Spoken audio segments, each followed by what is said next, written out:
Hey y'all, it's your girl Life with Nate, and I'm back with another YouTube video. Cause you ain't never talking loud and you know plenty. You know what I'm talking about, cause you just get me. Yeah, you so pretty. Hey y'all, hey, it's your girl Nate, and I'm back with another video, as y'all can tell. So before we get into this video, don't forget to like, comment, and subscribe down below to become a part of the family. Cause baby, why not? Why not? And yeah, so as y'all can see by the title, today we'll be reviewing my camera. So this is the Sony ZV-1F. I know there's different ones to this one, but this is the F1. I think there's just the F, or there's the 10. I don't know the other ones, but this is just that, the F1. So the ZV-F1. And she has a purple case on her, so no, it's not this color. But let me take out the case to show y'all. So I've had this camera for I would say about a month now. It was a Christmas gift. So this is what it looks like with no case. I forgot that it looks like this, and that's crazy. I totally forgot, but this is what it looks like. And it's gonna turn on when I open it, but this is what the screen looks like, and don't mind that. Don't mind that. But this is what the camera looks like with no case. And then I'm gonna put the case back on. But yeah, so today I'll just be talking about it and how I feel, and just little things that people should know before getting it, or just if they want to know anything about it before getting it. Because I also did my I didn't do my research, but obviously I didn't know I was getting this camera. But when I got this camera, the first thing I went on was YouTube and started searching up videos about it, and TikTok and all that stuff. So I'm just doing this for the girlies that just want to know, and just, I can't compare it to any other thing because this is my first camera. So I can only talk about what I know. I can't really compare it to any other camera. But as this first camera, yeah. So let's get into it. All right, y'all. So it does come with a lens cover, but sadly, very sadly, I lost it. I'm probably gonna see if Amazon or something I can get a new one, but I don't know. One of my vlogs, I lost it. So yeah, we're not gonna talk about that. As a beginner camera, I feel like this is very beginner friendly. It's very easy to use. I know some people like the flip upwards cameras, but I feel like this one's also good as well. You could just flip it like that. I'm filming on my phone right now, but yeah, so you can just flip it like this way, and you can just see yourself in the finder here, which I actually like and don't mind. I would say one thing is I tend to look more in the finder than in the actual camera, but I don't think it's too off, so that's also good. I would also say the battery life. Y'all, make sure if you guys do get this camera, make sure you get backup batteries. I can say that I can use a battery maybe, depending on how much I vlogged that day, maybe a battery can last me a day and a little, maybe 3/4 of the day of a vlog. So I would say you do need to make sure you have backup batteries, because sometimes these cameras do die fast, especially if, like I said, you're recording a lot in one day. Me personally, I have 4 batteries. There's one in here, and then I also have, which I can show you, I also have this battery charger from Amazon. If you guys want to see the stuff that I talk about in this video, I do have a video of unboxing all my accessories and all stuff. Everything is from Amazon either way, but this is just a battery charger. This is the original battery that it came with, which is this one here. Ooh. This is the original battery, and then these white ones are the ones I the ones I bought from Amazon. I also have one in here as well. So the battery goes in the bottom here. Just push that blue thing and it pops right out. As well as the SIM card is here as well, so they're both in the same spot, so it's pretty easy. You can also charge the camera, so it does come with a charger to charge the camera itself, so you can charge it with the battery inside. You plug it up and you can charge it that way as well. You don't need to have one of these, but if you're having multiple batteries, I would suggest getting one of these. I believe this came with batteries, this device itself, so that's also good. But yeah, you can also charge the camera itself. Another thing I do want to suggest, if you are getting a case, just double check the case that you're getting, because I'll show you guys right now. Yeah, so this is the other case that I bought, which is brown. Brown is like one of my favorite colors, and purple, so that's why I have a purple one. But this is the first case I bought that's probably in that video. The one issue I had with this case is that, let me see if I can show it, is that the screw for the bottom that you can screw onto, what do you call them? A tripod. This one did not have the hole itself. Obviously you can cut a hole in it and all that, but honestly I was like, I'm gonna just get another case. But just double check, because I don't know why there's a hole over here and not one here, and the camera needs one here. So just double check on the case that you're getting, I would say that. But overall, this case is very good. I love it. Amazon, you know. Another thing is, I would say it's a pretty light camera. It's not too heavy. And it's very small and compact. I would call it small and compact. So I don't feel too scared when I go to like a store or a restaurant. Obviously at the beginning I was scared. I was like, oh my gosh, people are seeing me with the camera. Like, I like my phone because it's more discreet. But once you use it a lot, you get used to it, and trust me, you won't care who looking. Like, they either gonna keep looking, ask you a question that will get you more people to your channel, or they're just gonna mind their business, you know? So it's like a win is a win, you know? Another thing is you can open it and then you just rotate it, obviously, so you can record yourself and see what you look like. To know that it rotates sideways, that way, this way. It doesn't go all the way around, but that's how it rotates. The screen is also touch screen as well. I do have a protector on there right now. I did buy it off Amazon, but it is touchscreen, and you can edit and you can change and you can do all that by touching it. You can also use this as well, so that's also good. I wouldn't say I played around with the features too much. I would have to look more into it, but I haven't really changed much. There's a soft skin feature that I use, but anything other, like, I haven't really played around with it. I still want to get used to it and play around with it, but from the month that I've been using it, it's been pretty good, and I do like the setting that it naturally comes with. Another way, I also turn it off by like closing it like this. You can also close it, like with this part out, but just for safety reasons, I try to close it with this inside. Once it's closed like this and I open it, it will automatically turn on, which I also like. So you can just close it and it turns off. It did come with a muffler. I don't really use the muffler that much. I probably should, but I feel like there's better muffler things out there. Let's see if I can find it for you guys. Yeah, so it came with this muffler. This is the muffler it came with. There's probably much better ones, obviously. Also, I've heard that there's much better ones, but you just clip it on to the top here. And yeah, that's like the muffler to help with like wind and like background noise and all that stuff. I use it from time to time. Usually I have my light on here that I bought separately on Amazon as well, but it usually goes in the same port, or I don't know what you would call this, but the same part that this is in, this will go in. So usually I have my light on there, but yeah, so you can clip this on. Sometimes I have it on, sometimes I don't. I probably should. It's usually in my purse. I usually always pack it, but sometimes I use it, sometimes I don't. Another thing is the quality itself. Like, I love the quality itself. Like, even when I watch my videos now, or when I'm editing my videos from when I record on my phone and when I record on here, like, I love the quality of this very much.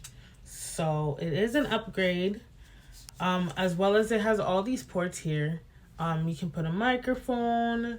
You can do like HDMI. The charging port is over here. So this is where you can charge it.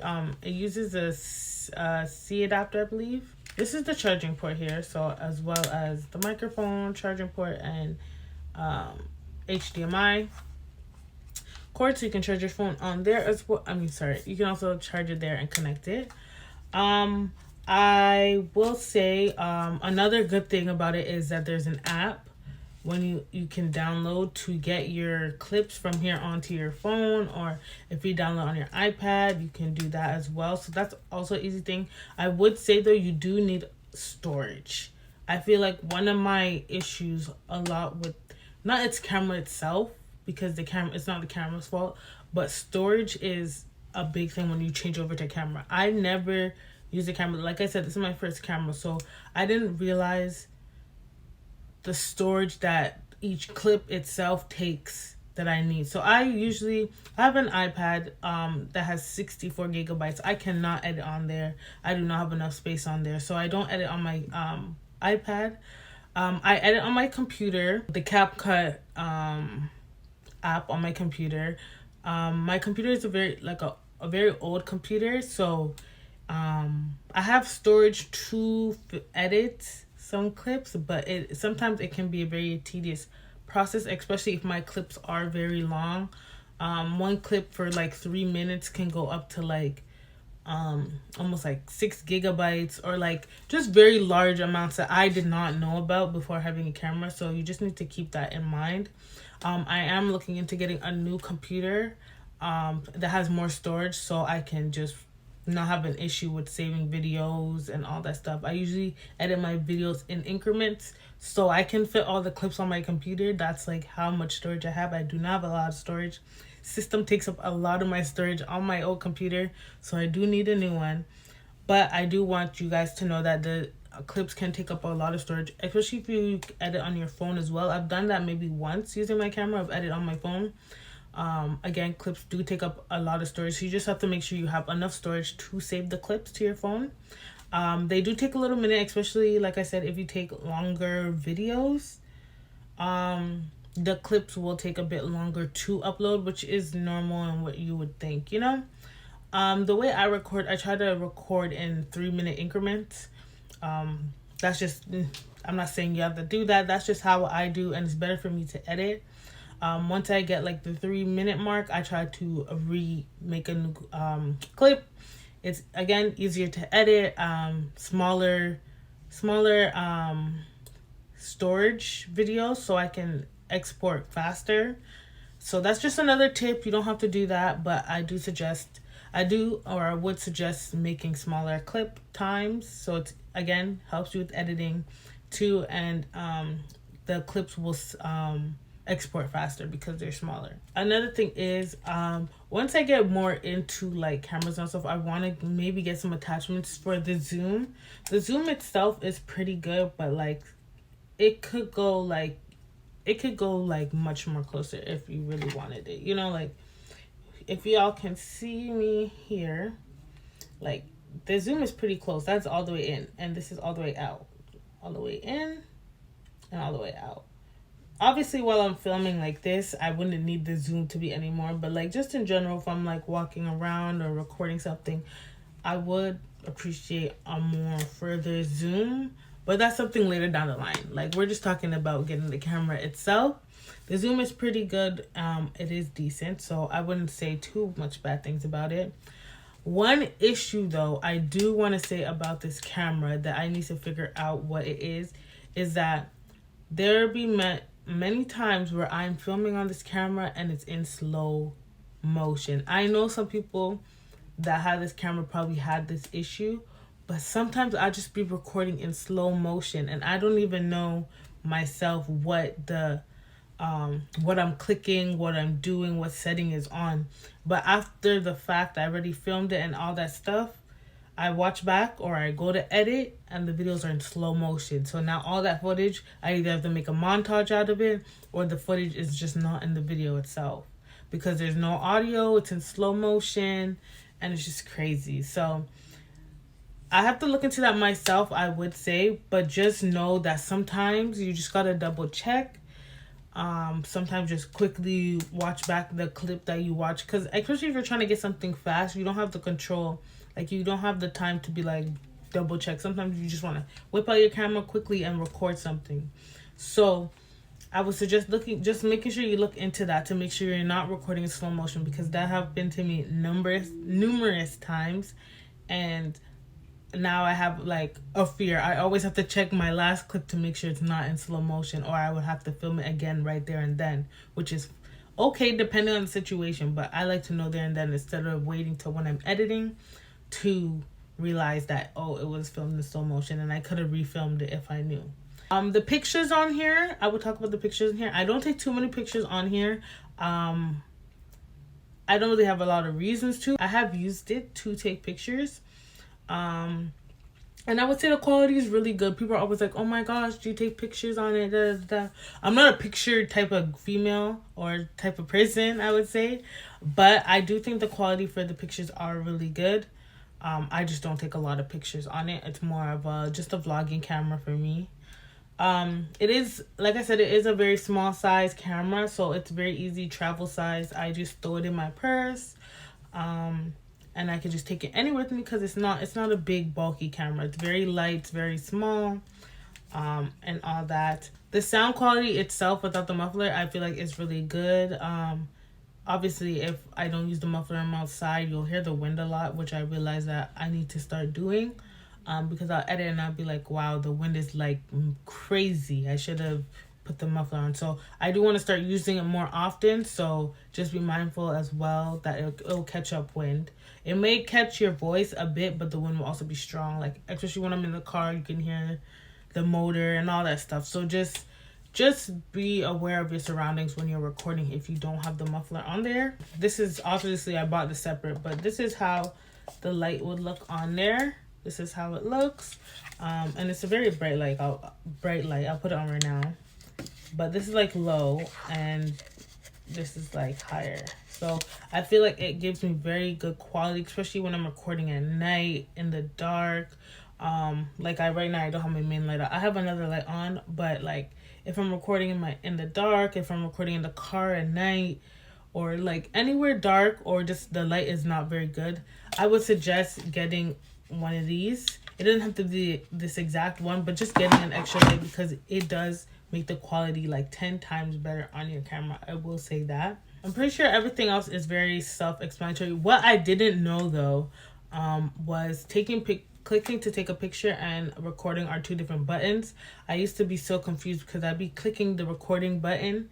Maybe like this is just basic knowledge. Not everybody's gonna get everything like right away, you know. I'm not trying to say that I'm dumb or anything, or anyone's dumb or anything, but I am saying like I thought it was the same button. I just thought you hold down one and you just click it for a picture. It's not the case. The picture button is this one here, so you just click this, click it, and it takes a picture. If you hold it down, it will take multiple pictures. And then this button here is just obviously for recording, which I knew. There's also different settings, and I think that's what happens. There's settings at the top that I be probably clicking on accident because it's right beside the on and off button. Maybe I'm playing with that. That's why I get slow motion, back to the slow motion, but maybe that's why I get it. I'm not sure. I have to figure it out. I haven't really looked into it. So far, that hasn't happened to me again. The slow motion hasn't happened to me again ever since maybe like a week or two ago. So I still have to figure out what button it is, the slow motion, so I know that when it's on and when it's not on. I still have to figure that out, but for the most part, I don't think I've had that mistake again. Overall, I would say this is a great camera to start with. I love my camera, even though I've been through my trials and tribulations at the beginning. I feel like me and my camera have a great relationship now. At the beginning, it was very stressful because I did not know what I was doing. Exporting clips were like difficult. Like I was getting frustrated and all that stuff. But like once I just calmed down, watch some videos, help me out. I love my camera. We have the best relationship. I know how to work with it. I know how to be efficient with it. How to get the best quality videos, how to make the editing process much better and easier, and all that stuff. So like I said, I would recommend this as a your first camera. I can't say which camera is better or if any other ones are better or this is better, but I can say from my experience, and this being my first camera, this is a great camera to start off with. It's not too confusing and just all that. The app is it's great. The app is great. The app will tell you the battery percentage. It'll show you all your clips that you took on it, all your videos that you took on it. And you can, I believe you can like do stuff on the app. I haven't used the app too much because I do just export it with a connector and connect it to my computer. So I really haven't used the app too much, but from what I've seen from the app is really good. I believe like if you have any questions, any settings that you want to fix and all that stuff, I believe you can do it through the app as well.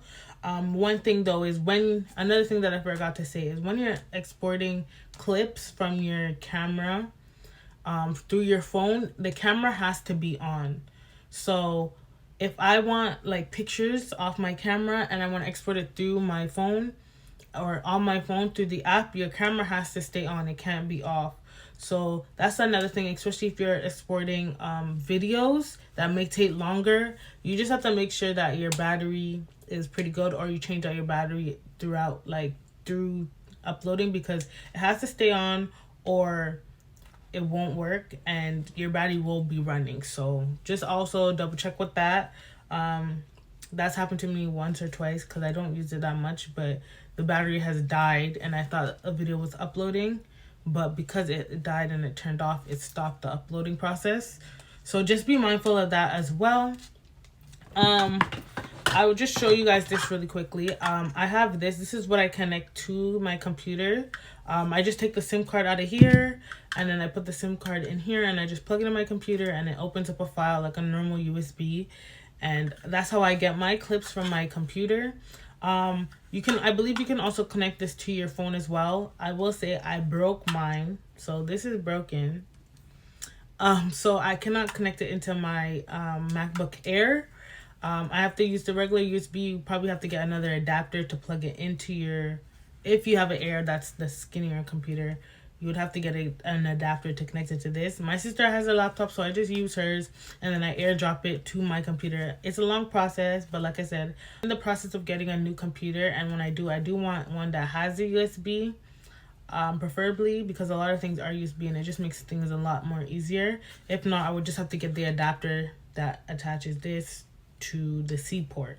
I think it's a lot of trial and error and just figuring out what works for you. Editing on your phone, editing on an iPad, editing on a computer, a MacBook, whatever computer, any source. I would like to edit on my iPad, but there's not enough storage. Videos, like I said, videos take a lot of storage. So editing on my iPad is not an option because one clip can take up to like 3-4 gigabytes. So if I have like 20 clips, 64 is not even enough. Plus I have apps on this, so it's just not enough. But that's all I can think about right now pertaining to the camera. If there's any questions or anything, feel free to comment. If there's any information you guys like to tell me, and any other people that have other cameras or have had this camera compared to another camera and just has some information, I'm free for information. You can comment down below. Like, I love to learn new stuff, any new cool tricks, cool perks on the camera. Like, I would love to know. So if anybody knows any, you can also comment down below. Again, any other questions that you have for me that I probably didn't mention in the video, you can also ask me as well. But again, I love this camera. Great for first time camera user. That's what I can say about this camera. This is my baby. I'm gonna have her for as long as I can. But yeah. So yeah, guys, I hope you guys enjoyed this video. Don't forget to like, comment, and subscribe down below and to become a part of the family. And we out, y'all.